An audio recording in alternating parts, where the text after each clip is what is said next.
Yeah, why don't you all go ahead and come up?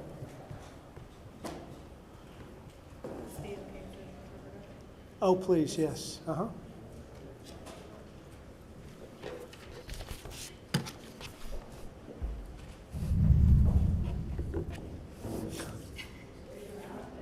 There you go.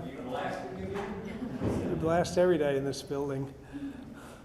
Thank you for joining me, everyone, for what will begin to be regular press briefings, particularly this week. We plan to do this daily over at least the next 4 days in an effort to get information out there. One of the most valuable things that we can do is provide as much information as possible to Tennesseans so that we can work together to help mitigate the spread of this disease. As of today, we have 52 confirmed cases in Tennessee, and we are working hard to disseminate guidance that's up to date and consistent with the COVID-19 epidemic across the country. It's difficult to disseminate guidance that changes rapidly, but we will provide information as soon as we get changes. The CDC is recommending, for example, no more than 50 people in a gathering. And President Trump just announced in the last hour that their guidance is no more than 10 people in a gathering, which we will begin to suggest as well. But information changes that rapidly, and that's the reason we want to continue to provide information as soon as we can. Today, I want to talk primarily about the three things that we know most about right now that most affect Tennesseans, and that is schools and school closures, testing, and then the future of our efforts with regard to our budget and our updated budget and the legislative process. This morning, we announced a decision to urge all counties to close schools over the next several days as works with their schedule. The number one driver in that decision was the safety of our children and of Tennesseans.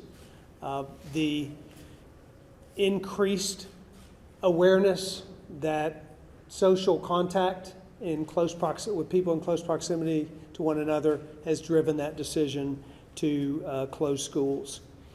We also know that, and we'll be closing those schools till March 31st, and then we will assess where we are at that point and make further, and give further guidance to the schools. We know that closing a school has a significant impact on families all across Tennessee. It's very important that we work very hard now that we've made this decision to have schools closed, that we work to minimize the amount of impact that has on families.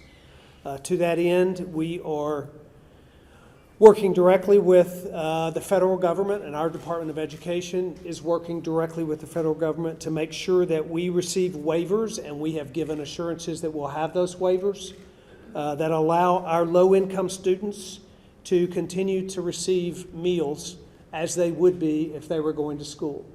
So we want to assure families that when a school closes, if their children qualified for lunch in that school, then they will continue to receive those lunches. And we will be distributing those lunches to those families in, it's undefined yet exactly how that will happen. Some districts are already doing it and providing a model for that, but we will provide food for students when their schools close.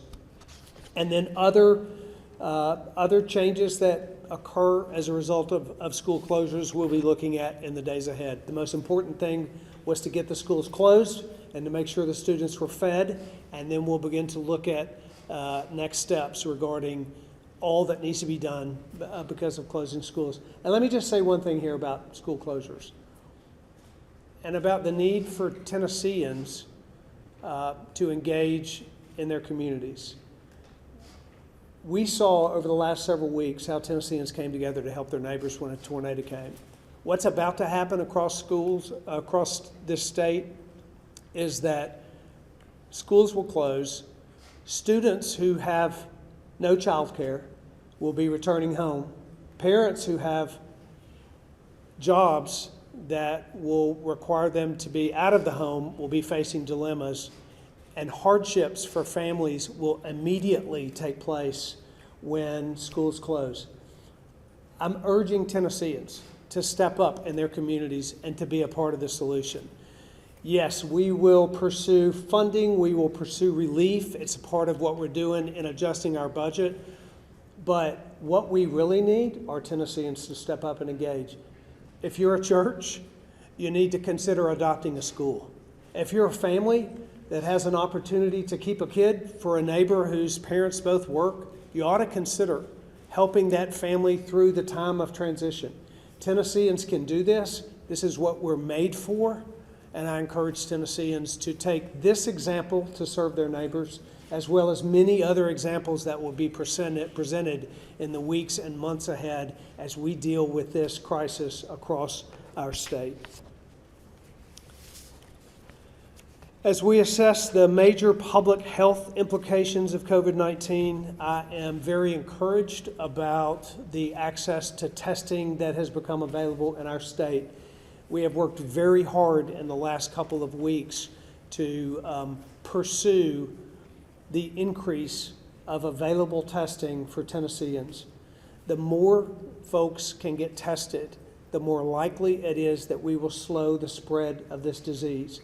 We have worked with the private sector through and with our public health department to increase the amount of testing available and the sites with which people can be tested. So there's a lot of talk about drive-through testing, and that looks different in different locations, but what we're really talking about is remote testing that provides access for people who otherwise would have to go into a hospital or a health facility to be tested. I'm pleased to announce today that we have currently planned 15 remote assessment sites that will be up and operating across our 6 major metropolitan areas by the end of the week. Some of those sites are already open. I was on a call with the White House and other governors today, and it's our understanding that millions of available tests will be distributed throughout the country over the next week or 2 weeks. Beginning today and ramping up over the next 2 weeks. We currently have the capacity to test thousands a day in Tennessee now, so we have sufficient tests for the people that are presenting themselves to be tested. And now we are delivering and we are bringing online remote testing sites from one end of the state to the other.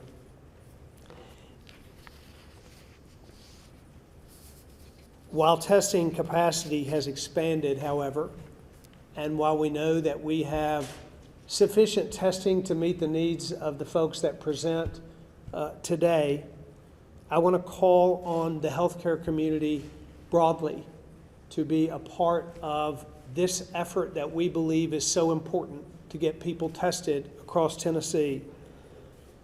The healthcare community must be vigilant about assessing patients who need it. And I urge physicians, I urge urgent care clinics, I urge every rural hospital and every urban hospital, every provider of health care to not turn away any patient who presents themselves with a willingness to be tested, to be assessed to determine if they need a test.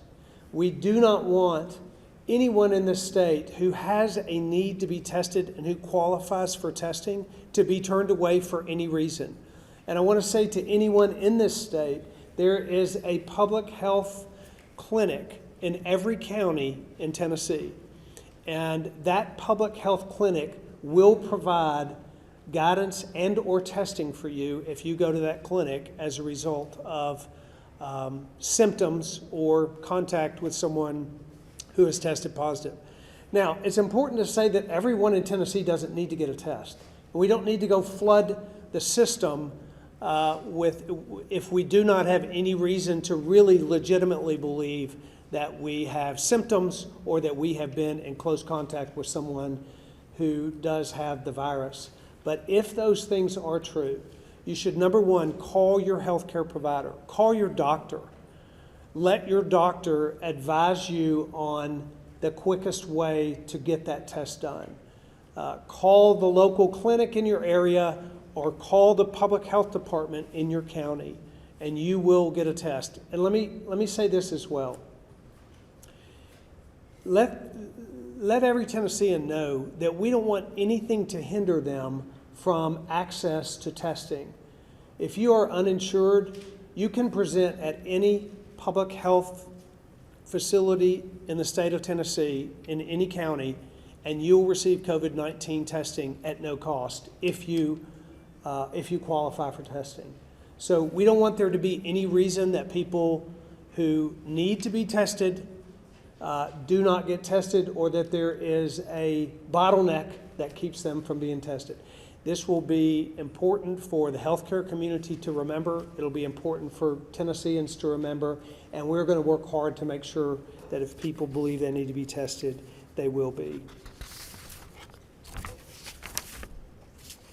I want to shift from mitigation efforts before I let Dr. Piercy speak, and then of course we'll have questions. But I want to address the announcement that was made earlier that the legislature will be acting on our accelerated budget presentation. So we have an obligation to pass a balanced budget. In fact, in part, in order for us to have the funds necessary to provide relief for those who will need it most over the next few months. To that end, our administration will present a budget in the next 2 days. We are working around the clock right now to adjust the budget that we presented earlier in the year.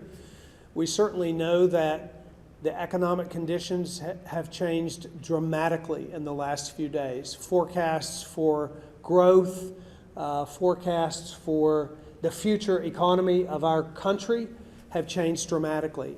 And therefore, we have a responsibility to adjust as well in state government. So we are making those adjustments. We are assessing those forecasts, and we will be presenting an updated budget in the next couple of days. The goal is to have that done by Wednesday so the legislature can review that budget and pass a balanced budget according to our state constitution. That will be important, as I said earlier, to provide not only for funding state government, but for funding the relief efforts that we see that will be coming in the future. We are encouraged about the efforts that we have made and about the progress that's being made and about our partnership with the private sector providers that are providing remote testing. We're encouraged by the way Tennesseans are coming together to address this challenge, but we have much before us. And we will be talking about all that is before us on a regular basis. As I said, we'll have briefings every day for at least the next 4 days. And then into the future. I want Dr. Piercy to make a few comments as the head of our Department of Health, and then we'll open it up in a few minutes for further questions. Dr. Piercy. Thank you, Governor Lee. I appreciate the information about testing, and I wanted to add a little more detail to that. As you have heard already, the more tests we have, the more positives we will get. Don't let that alarm you. Just know that that's coming. We have just put out our numbers for today. Our numbers for today are 52, and you will notice that the majority of those are still in urban areas, Davidson and Williamson. That does not mean that the rural parts and other urban parts of our state can slack off in any manner in social distancing. I do want to applaud both Metro Nashville as well as the health systems in Nashville for the swift and thorough response they have had over the last few days as this case count has grown in these areas. You will also see on our website that starting just a few minutes ago, we are now reporting cases by age range. We are doing that in segments to identify trends that might be in certain age groups. You will also notice that those numbers don't add up yet, and we are posting the ones that we have age data on. So as soon as we get that information, we will update the website. We currently have not seen any specific trends, but we are monitoring for those in every aspect. Finally, I wanted to drive home the point about anyone who needs the test can get the test. But who needs the test? Symptoms are fever, cough, and shortness of breath, or if you're feeling ill and have been directly exposed to someone with COVID-19, you are the ones who qualify for the test. We want to prioritize our test for our healthcare workers and our older Tennesseans, 65 and older. So I want to set that expectation that if you have sniffles or mild symptoms and you go for testing, you might not meet the screening criteria. That doesn't mean that we have a shortage of them. It means we are using those judiciously so we can test the people who need it. Thank you for what you're doing. Thank you for the coverage that you're providing to this ever-changing experience. We're happy to take questions. At this point, we'll go ahead and open it up to questions in the room. For those on the phone, if you can continue to have your lines muted, we will open it up to you shortly after we get everybody in the room a chance to ask a question. Kim, you could. Leonard, today, the phone call with the White House, I'd love to return to that. The president encouraged states to get their own ventilators. That seemed to catch some governors off guard that maybe the federal government would be providing this equipment. Do you have a response to that? Did that catch you off guard, that him encouraging to get their own ventilators? Well, we've actually been pursuing ventilators ourselves. We're going to pursue every effort, and we've set up a place in our office to be in constant communication with the federal government for any funding, any relief that they provide, and that changes daily. So we're accessing that constantly, but we started weeks ago planning for this coming to our state, recognizing that there may be shortages, there may be difficulties, there may be a need to pursue equipment like ventilators, and we've actually worked together with our private providers. Dr. Long, who represents the Tennessee Hospital Association, is on our task force, but she also has been meeting regularly with us about how it is that individual hospitals can pursue equipment. We've also tasked our Tennessee Emergency Management Agency, TEMA, with pursuing personal protective equipment and masks and all the types of equipment that will be necessary to do more testing and to provide adequate care for those who may contract the disease. TEMA is working with us for procurement of that as well. So there's a number of agencies and organizations that we began working together to procure that which is needed.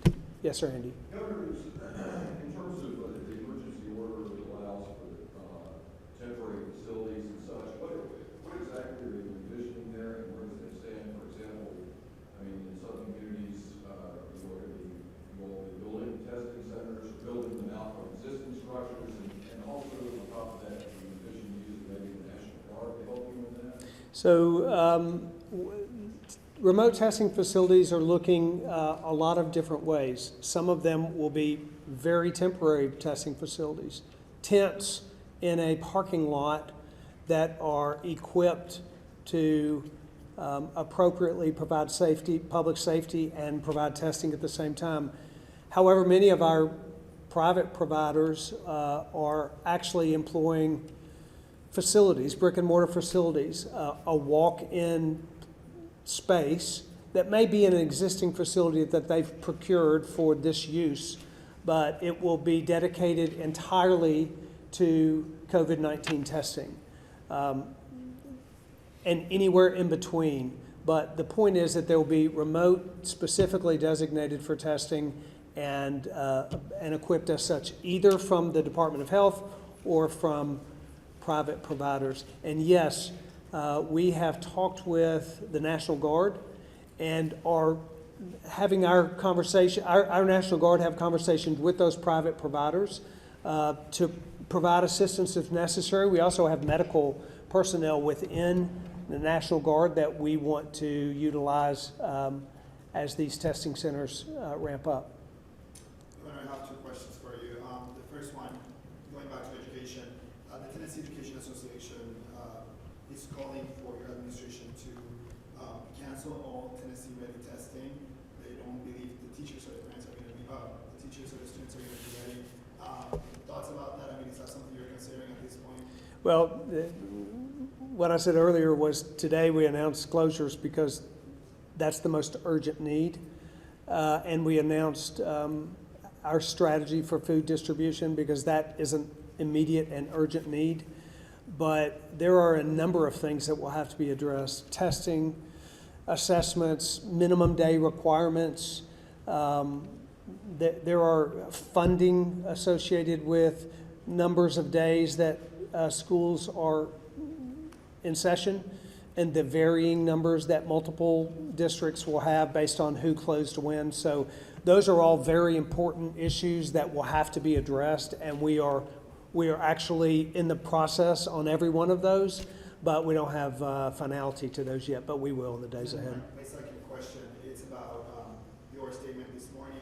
You were encouraging schools to close, but you're not mandating them to close. I wonder, why are you choosing to encourage them and doing it as a suggestion and not as an executive order or a mandate? Yeah, you know, every school district is different. It's why some had closed earlier than others.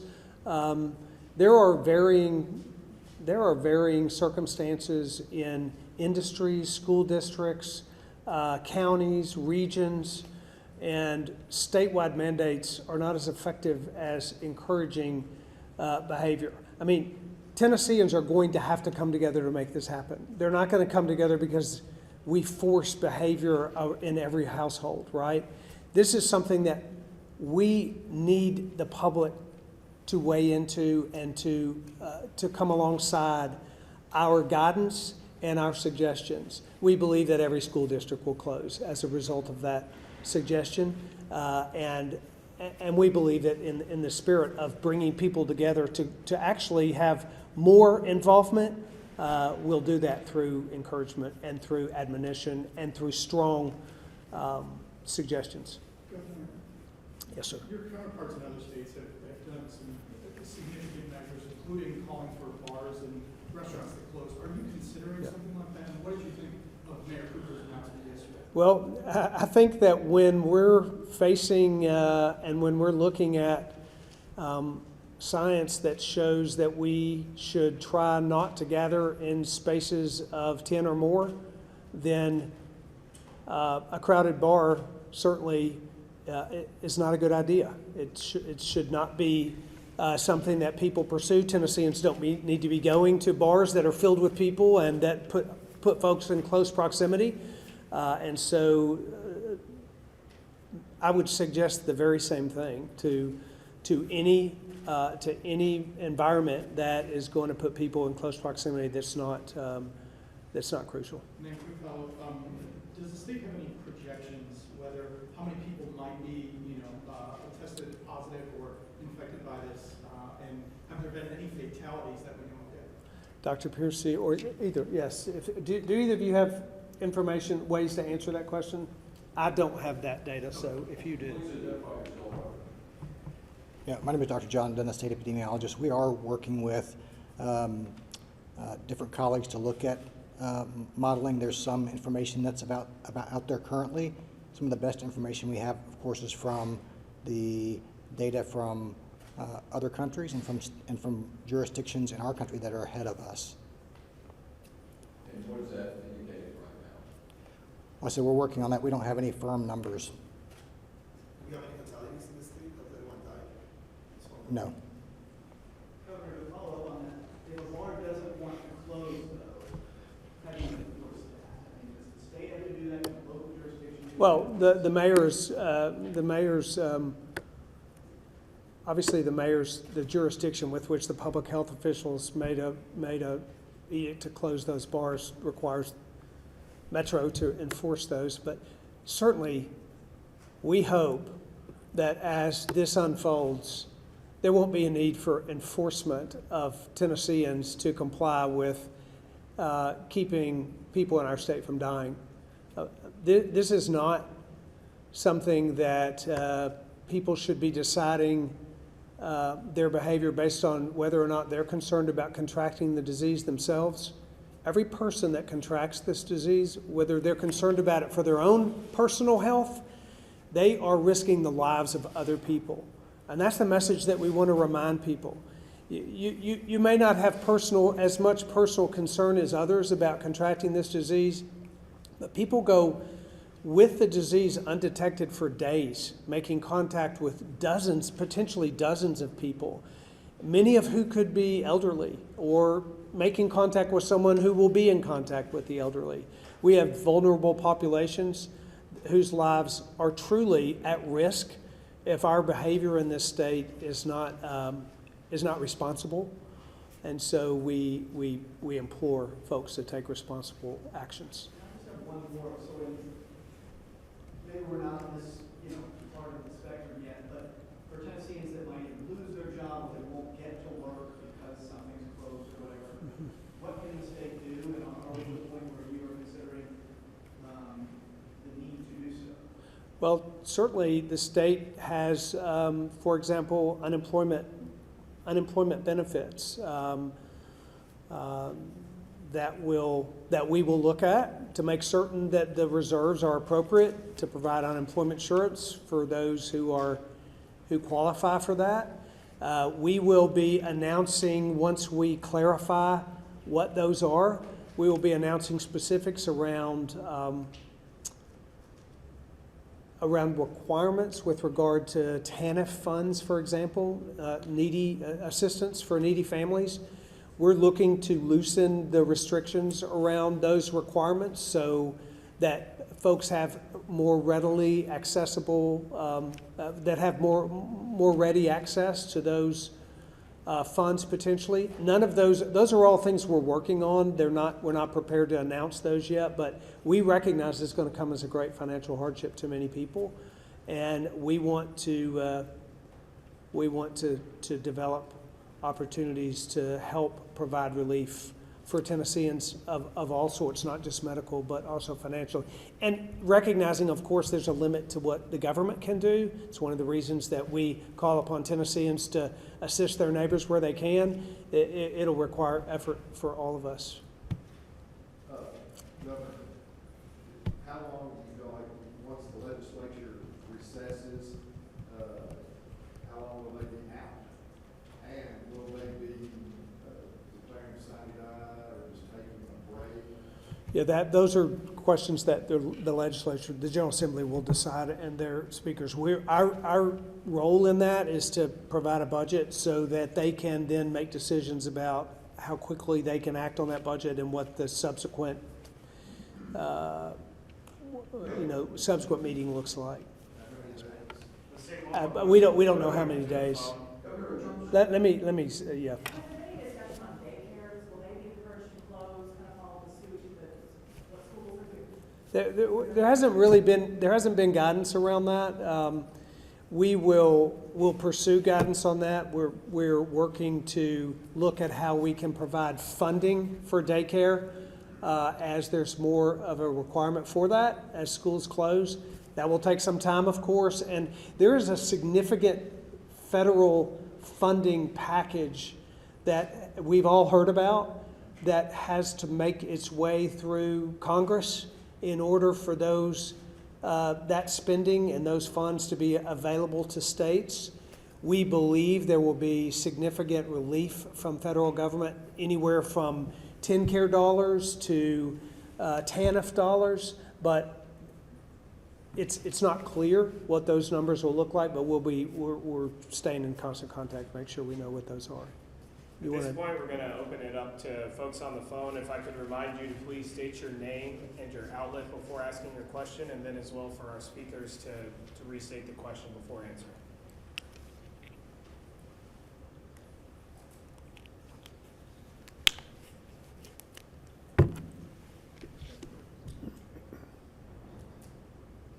right, seeing none on the phone, we'll have room for a couple more Yeah, questions. that's fine. How about some who haven't asked yet? Yes. You're talking about relief like unemployment. There are a lot of musicians, especially in Nashville, whose tours have been canceled, bartenders, waitresses who live on tips. Can you think of any way that they might be able to make up lost income? Well, again, the implications of this financial halt we're just starting to see. And there will be a lot of folks that find themselves in difficult situations. We will expand our opportunity for serving those who are in need, whether it's the uninsured, and we are looking at strengthening our budget to provide safety care funding for the uninsured. We don't know, that's one of the things we're considering. Funding for TennCare, funding for testing for everyone that is uninsured, strengthening our unemployment benefit, unemployment insurance benefit. There are a number of ways that we can provide safety nets for people, but this economic downturn that has hit immediately and hard will have strong ramifications for many people. We recognize that, and we hope that this will be short-lived. And let me just say this. This is one of the reasons that we have to work so hard to slow the spread of this disease. Because if we can arrest this, or certainly mitigate it to a degree that it doesn't have an overburdening effect on our healthcare system, if we can address this in a meaningful way, we soften the financial blow to the economy of this country. It's why it matters that people wash their hands and stay home if they're sick and don't go out if they don't have to, and don't go to a bar, a crowded bar, and do all of those things that everyone is reminding us to do. It's why this is so important, because people's lives and livelihoods will be profoundly impacted based on how every single Tennessean responds to this. Sam, you started I was asking. just curious, Dr. Pearson, you know in hospitals, we have enough beds across the state to handle the potential number of patients, and do you have any idea where these testing sites will be in Memphis? So to answer your first question, we have a system in the state called HRTS, HRTS, Health Resource Tracking System, and that's been something that's been stood up for quite some time, several years. And so we know exactly where our beds are, what our bed capacity is, including ICUs and including ventilators. At this point, we don't have any shortage, but as Dr. Dunn has said, we don't know what the rates will be, and that's the entire point, as the governor just mentioned, about flattening the curve. That line, when you see the chart on flattening the curve, that horizontal line is the threshold of where our health system anywhere can tolerate the influx. And so by spreading out and slowing down number of new cases, our health system is able to keep up better. As far as Memphis, I'm not privy to the exact location yet. Commissioner, Well, we'll take the last question. last week you talked about how the state was going to use those $10 million from the CDC to use them to telemedicine. I'm wondering if you can explain, the status of that telemedicine project right now. And I mean, last week you guys said it was ready, but it can be ready. Yes, thank you. We are awaiting continued guidance from from our federal partners about that $10 million that's coming through the CDC. That will also be supplemented by the $8.3 billion package that's currently being considered and ultimately approved.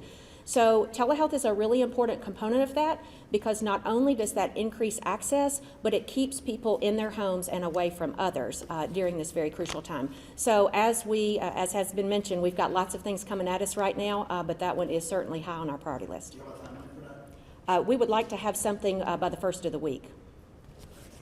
Just one final question. I'm clear on the remote sites, 15 across the state. They will be up when? Well, do you want to address some are up on that? If I'm remembering correctly, I know we have 11 operational today. and then plans in the next 3 to 5 days to stand up more.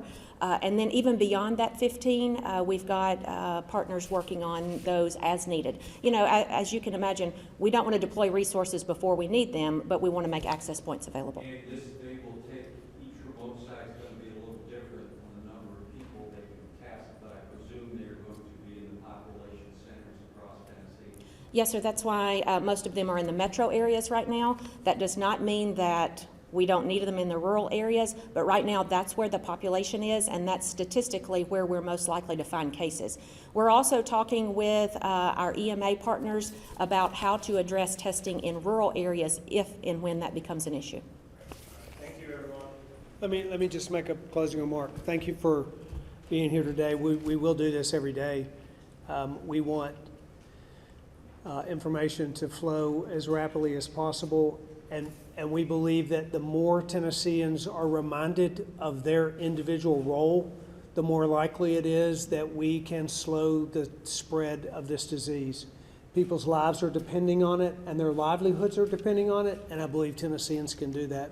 I encourage Tennesseans as well. Pray for our state, pray for its citizenry, that we will have wisdom and discernment in the days ahead to make the decisions that will save people's lives and that will mitigate the spread of this disease in our state. Thank you very much. We will talk again to you tomorrow.